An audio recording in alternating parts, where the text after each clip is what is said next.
First of all, congrats to you both, Thanks guys. for letting us know so we stay focused. Yes. Yeah. But when I hear, I think of Horse and Hound.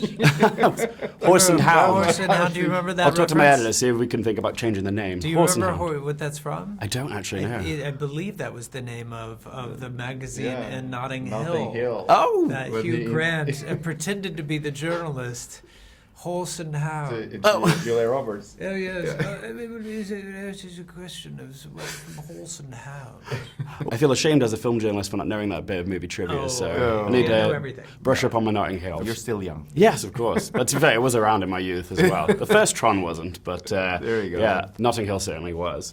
So yes, we've got a new Tron for a new generation, and I don't know if you guys are aware, but pretty much every Tron movie sort of like coincided with like another advancement of technology at the time. Like 1982, the first Tron, you know, arrival of personal laptops, very exciting time. Tron Legacy, which is like my generation, 2010, was like the advent of social media, and now obviously 2025, here we are on the sort of cusp of artificial intelligence. It's making its way into everyday life and all that. With this film, did you want to say anything specific about artificial intelligence and its place within our day-to-day lives, and also the movie business as well? Great question. Thank you. No. I think here's the thing. When we started making this film, I mean, AI wasn't a part of the everyday conversation like it is now. So it's been like kind of like a little bit of a moving target. But you're absolutely right. In the Tron franchise, kind of priding itself on giving you that little glimpse into tomorrow, and I just feel honestly very grateful for having a subject matter that is so timely. Yeah. But that said, also I'm not sure it's although yes, it's a heavy portion of the subject matter, but like this movie, for me, what I, as a fan of the franchise, like I wanted to see the digital assets coming into the real world and the light cycles, racing down the streets.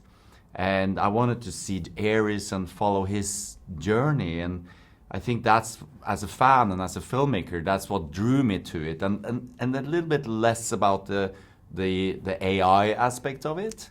Personally, I'm a little mixed emotions about it. I think, especially as a filmmaker, but I also think that it can do, good, and it can advance humanity if we use this technology in the right way. Of course. Jared, you play the titular Ares, and he's a fascinating character because essentially a computer program which he learns to become more human. Was it a challenge for you to find that sweet spot for this character of playing something which is essentially a machine, but learning the complexities of what it means to be human? Yeah, it was. Thanks for the question. Really good one. Yeah, the idea of the grid coming to the real world, the digital world coming to the real world was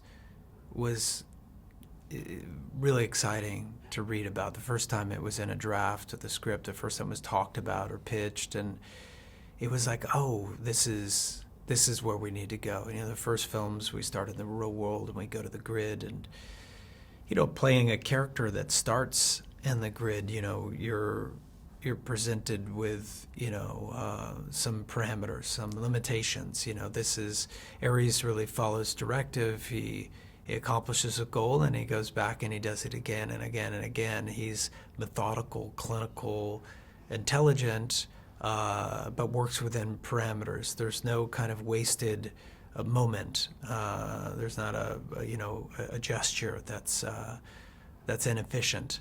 But as he, through a kind of a series of events, starts to discover and become even more curious about life and what does it mean to be human? What is the world like? What is this other world like? I've been inside this cold, calculating, kind of relentless world of intensity and, in some ways violence. And then to come and see a certain amount of beauty, a certain amount of humanity changes Ares and the way that Ares sees things. And it sets him off on a journey to discover what does it mean to be alive? Yeah. What's it mean to be human?